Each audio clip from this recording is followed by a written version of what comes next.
السلام علیکم ورحمۃ اللہ وبرکاتہ۔ اچھا، ایک سوشل میٹر تھا جو کہ مجھے کافی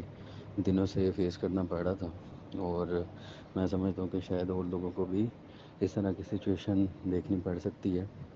یا آنے والے دنوں میں وہ اس کو فیس کر سکتے ہیں۔ تو یہ قرآن کی آیت ہے جو کہ اس میں رہنمائی فرما رہی ہے، جس میں جو مجھے سمجھ میں آیا، اللہ تعالیٰ سمجھنے کی توفیق عطا فرمائے، وہ میں آپ کے ساتھ شیئر کرتا ہوں۔ تو بات یہ ہے کہ آج کل ہم جب بھی کسی کو کوئی چیز سمجھانے کی کوشش کرتے ہیں اور اس کے اندر ہم قرآن کا یا حدیث کا کوئی ریفرنس دے دیتے ہیں کہ دیکھو قرآن میں یہ بات اس طرح سے کی گئی ہے، تو ہمیں بھی یہی چاہیے کہ ہم بھی اسی چیز کو فالو کریں۔ تو آل آف سڈن ہمیں یہ بات بڑی کامنلی سننے کو مل جاتی ہے کہ جی اسلام کو نہ بیچ میں لے کے آئیں۔ تو میں یہ سمجھتا ہوں کہ جو ایبسولوٹ ٹروتھ ہے یا جس کو عربی میں حق کہتے ہیں، اس کو پہچاننے کا اور ہمارے پاس کیا ذریعہ ہے؟ تو کچھ نہ کچھ سٹینڈرڈ تو ہونے چاہیے، کوئی ڈیفینیشن ہونی چاہیے ہمارے پاس کہ یہ حق کو کیسے پہچانیں گے یا جو سچ ہے اس کو ہم کیسے پہچان سکتے ہیں۔ تو بینگ اے مسلم ہمارے پاس اس کو پہچاننے کا سب سے آسان اور جو اچھا طریقہ ہے وہ یہی ہے کہ ہم دیکھیں کہ قرآن پاک اس بارے میں کیا کہہ رہا ہے یا حدیثیں کیا کہہ رہی ہیں، تو ہمیں اسی چیز کو دیکھنا چاہیے۔ تو اب اس آیت میں کلیئر کٹ اللہ تعالیٰ فرما رہے ہیں کہ اس کے رب کی آیتوں کے ذریعے سے نصیحت کی جائے تو ان سے منہ پھیر لے۔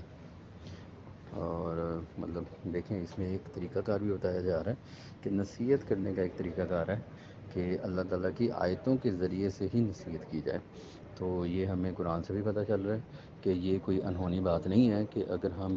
قرآن کی کوئی بات اس طرح سے کر دیں کہ دیکھیں جی قرآن میں یہ لکھا ہوا ہے، تو یہ تو بلکہ ہمیں ترغیب دی جا رہی ہے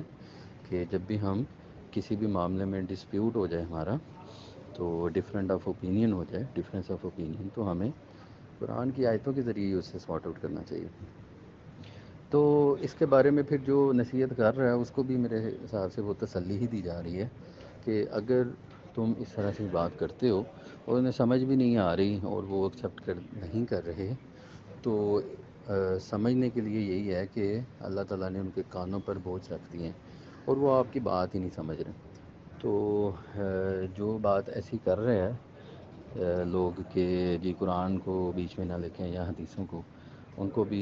ذرا اپنے اوپر دوبارہ سے نظر دوڑانی چاہیے اور سوچنا چاہیے کہ کیا وہ اس کیٹیگری میں تو نہیں جا رہے کہ ان کو سمجھنے بوجھنے کی صلاحیت ہی اللہ تعالیٰ نے ان سے لے لی ہے۔ تو